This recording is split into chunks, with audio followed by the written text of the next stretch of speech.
কি হয়েছে ওর? এমন করছে কেন? ওর এটাই সমস্যা।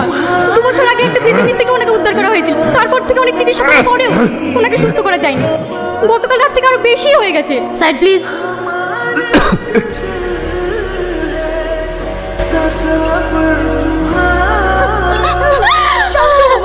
আমার ভীষণ কষ্ট হচ্ছে, আমি আর পারছি না, আমার খুব ভয় পাচ্ছে। তোমার কিচ্ছু হবে না, এই সময় সময় এরকমই হয়। একটু ধৈর্য ধরো, সব ঠিক হয়ে যাবে। শান্ত হো মা, শান্ত হো, আমি আর পারছি না।